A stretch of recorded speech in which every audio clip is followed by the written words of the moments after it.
പ്രിയപ്പെട്ട പ്രേക്ഷകരെ, നമുക്കറിയാം മറ്റന്നാൾ ഡിസംബർ 6 1992 ഡിസംബർ 6 അയോധ്യയിൽ നിന്നിരുന്ന തർക്കമന്ദിരം കാർ സേവകർ നീക്കം ചെയ്യുന്നത്. ഇതേ ദിവസം തന്നെ തൃണമൂൽ കോൺഗ്രസ് ഇപ്പോൾ പശ്ചിമ ബംഗാളിലെ മുർഷിദാബാദിൽ ബാബരി മസ്ജിദ് പുനർനിർമ്മിക്കുമെന്ന വളരെ പ്രകോപനകരമായ ഒരു പ്രസ്താവന അടുത്തിടെ നടത്തിയിരുന്നു. ഇതിന് പിന്നാലെ ഇപ്പോൾ ഭാരതത്തിന്റെ പ്രതിരോധ മന്ത്രി രാജ്നാഥ് സിംഗ് അദ്ദേഹം വലിയൊരു വിമർശനം നെഹ്റു കുടുംബത്തിനെതിരെ ഉയർത്തിയിരിക്കുകയാണ്. ഭാരതത്തിന്റെ പ്രഥമ പ്രധാനമന്ത്രി ജവഹർലാൽ നെഹ്റു ബാബരി മസ്ജിദ് നിർമ്മിക്കുവാൻ കേന്ദ്ര ഫണ്ടുകൾ ഉപയോഗപ്പെടുത്തുവാൻ ഒരു ശ്രമം നടത്തിയെന്നാണ് ഭാരതത്തിന്റെ പ്രതിരോധ മന്ത്രി ഇപ്പോൾ ചൂണ്ടിക്കാണിക്കുന്നത്. അദ്ദേഹം പറയുന്നത് ഭാരതത്തിന്റെ ആദ്യ ഉപപ്രധാനമന്ത്രിയും ആദ്യത്തെ ആഭ്യന്തരമന്ത്രിയുമായ സർദാർ വല്ലഭഭായ് പട്ടേലിന്റെ സമയോചിതമായ ഇടപെടൽ ഉണ്ടായിരുന്നില്ലെങ്കിൽ ഒരുപക്ഷേ ഈ കേന്ദ്ര ഫണ്ട്, അതായത് സാധാരണക്കാരൻ്റെ ഫണ്ട് ഉപയോഗിച്ചുകൊണ്ട് ബാബരി മസ്ജിദ് പുനർനിർമ്മിക്കുക, അതല്ലെങ്കിൽ മോടി പിടിപ്പിക്കുക എന്ന നെഹ്റുവിൻ്റെ ലക്ഷ്യം യാഥാർത്ഥ്യമായേനെമെന്ന് ചില ചരിത്ര വസ്തുതകളെ ചൂണ്ടിക്കാണിച്ചുകൊണ്ട് രാജ്നാഥ് സിംഗ് പറയുകയാണ്. ആദ്യം നമുക്ക് അദ്ദേഹത്തിൻ്റെ വാക്കുകളിലേക്ക്. वल्लभ पटेल उदार व्यक्ति भी थे, वे सच्चे अर्थों में सेकुलर थे, पंथ निरपेक्ष थे, वे तुष्टीकरण में विश्वास नहीं करते थे. जब पंडित जवाहरलाल नेहरू बाबरी मस्जिद के मुद्दे पर सरकारी खजाने से पैसा खर्च करने की बात जब उन्होंने छेड़ी थी, सरकारी खजाने से पैसा खर्च करके बाबरी मस्जिद बनवाई जानी चाहिए, उसका भी विरोध यदि किसी ने किया था तो गुजराती मां की कोख से पैदा हुए सरदार वल्लभ भाई पटेल ने ही किया था. मेरे बहन भाई, ജിഷ്ണു കൃഷ്ണൻ ഈ വളരെ പ്രധാനപ്പെട്ട വാർത്തകളുമായി ഡൽഹിയിൽ നിന്ന് ചേരുകയാണ്. ജിഷ്ണു, മറ്റന്നാൾ ഡിസംബർ 6 നമുക്കറിയാം ഹിന്ദു സ്വാഭിമാന ദിനം എന്ന നിലയിൽ ഹൈന്ദവ സംഘടനകളും ദേശീയ പ്രസ്ഥാനങ്ങളും ആചരിക്കുന്ന ഒരു ദിവസമാണ്. ഇതിന് തൊട്ട് മുൻപാണ് ഇപ്പോൾ ജവഹർലാൽ നെഹ്റു ഈ നാട്ടിലെ സാധാരണക്കാരൻ്റെ ഫണ്ട് ഉപയോഗിച്ചുകൊണ്ട് ബാബരി മസ്ജിദ് മോടി പിടിപ്പിക്കാനായി ഒരു ശ്രമം നടത്തിയെന്ന് ചരിത്ര വസ്തുത ഇപ്പോൾ രാജ്നാഥ് സിംഗ് ഓർമ്മപ്പെടുത്തുന്നത്. നമ്മളിതിൽ എടുത്തു കാണേണ്ടത് ഭാരതത്തിൻ്റെ സ്വാതന്ത്ര്യത്തിന് ശേഷം സോമനാഥ ക്ഷേത്രം പുനർനിർമ്മിക്കണമെന്ന് മഹാത്മാഗാന്ധി പോലും പറയുന്ന ഘട്ടത്തിൽ അന്ന് അതിനെ എതിർത്ത വ്യക്തിയാണ് ജവഹർലാൽ നെഹ്റു എന്നത്. സോമനാഥ ക്ഷേത്രത്തിൻ്റെ പുനർനിർമ്മാണം പൂർത്തിയായി അത് ഉദ്ഘാടനം ചെയ്യാൻ രാജേന്ദ്ര പ്രസാദ്, ഭാരതത്തിൻ്റെ ആദ്യത്തെ രാഷ്ട്രപതി, എത്തുന്ന ഘട്ടത്തിൽ രാജേന്ദ്ര പ്രസാദിനെ വിമർശിച്ച വ്യക്തിയുടെ പേര് ജവഹർലാൽ നെഹ്റു എന്നാണ്. അങ്ങനെയുള്ള വ്യക്തിയാണ് ബാബരി മസ്ജിദ് മോടി പിടിപ്പിക്കുവാൻ സാധാരണക്കാരൻ്റെ ഫണ്ട് ഉപയോഗിക്കാൻ ഒരു ശ്രമം നടത്തിയെന്ന് പ്രതിരോധ മന്ത്രി ചൂണ്ടിക്കാണിക്കുന്നത്. എന്തൊക്കെ കാര്യങ്ങളാണ് അദ്ദേഹം പറഞ്ഞത്, ജിഷ്ണു?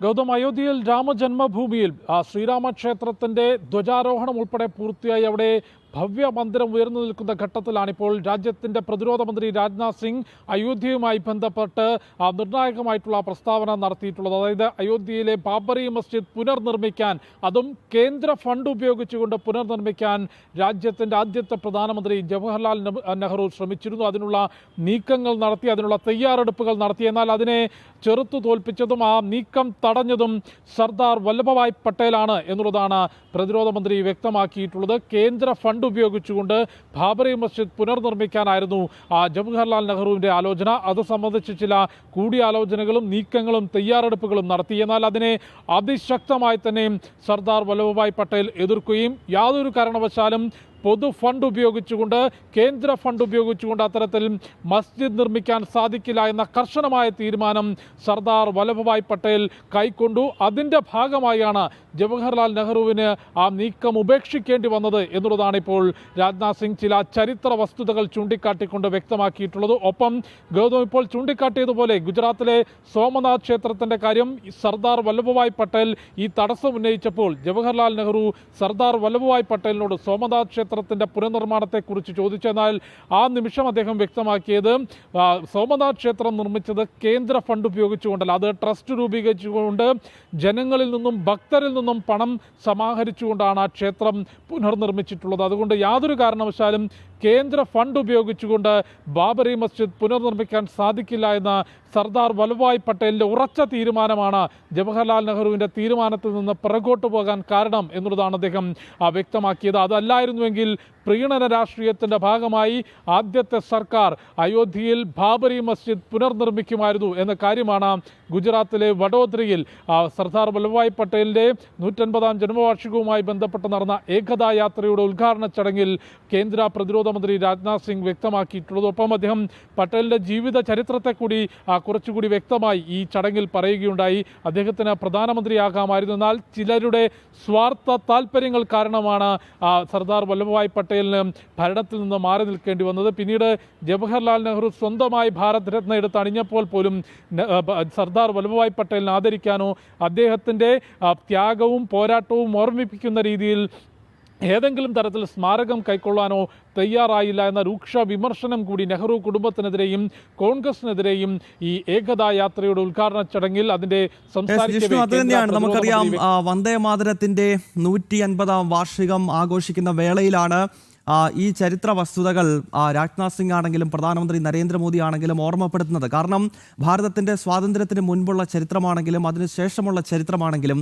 അവിടെ നെഹ്റു പരിവാർ ഒരു പ്രീണനത്തിൻ്റെ രാഷ്ട്രീയം എല്ലാ കാലഘട്ടങ്ങളിലും ഉയർത്തിപ്പിടിച്ചുവെന്ന വസ്തുത പുതിയ തലമുറയെ ഓർമ്മപ്പെടുത്തുകയാണ് ഈ പ്രസ്താവനകളിലൂടെ എന്ന കാര്യത്തിൽ യാതൊരു സംശയവുമില്ല. ഒപ്പം ജിഷ്ണു, ഈ ഡിസംബർ 6-ന് തൃണമൂൽ കോൺഗ്രസിൻ്റെ ഭാഗത്ത് നിന്നും ഒരു പ്രകോപനം കൂടി ഉണ്ടാകുന്നുണ്ടല്ലോ. ഈ മുർഷിദാബാദിൽ ഒരു ബാബരി മസ്ജിദ് നിർമ്മിക്കുമെന്ന പ്രഖ്യാപനം TMCയുടെ ഒരു MLA നടത്തിയിരുന്നു. അപ്പോൾ ഇതിനെല്ലാം കണക്ട് ചെയ്തുകൊണ്ടുകൂടിയാണല്ലോ രാജ്നാഥ് സിംഗിൻ്റെ ഈ പ്രതികരണം വന്നിരിക്കുന്നത്.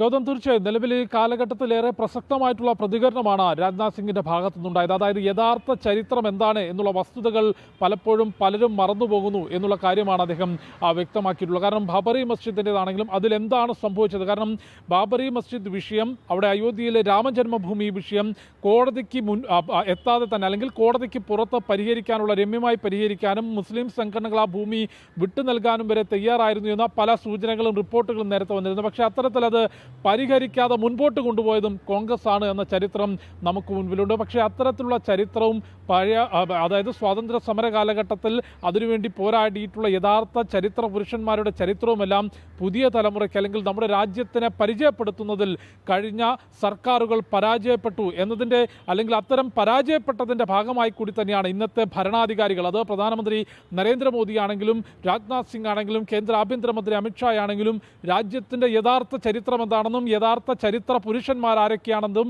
എന്തെല്ലാം പോരാട്ടങ്ങളും സഹനങ്ങളും ഓരോ ചരിത്ര പുരുഷന്മാരും നമ്മുടെ ഭാരതത്തിനു വേണ്ടി നടത്തിയിട്ടുണ്ട് എന്ന് വളരെ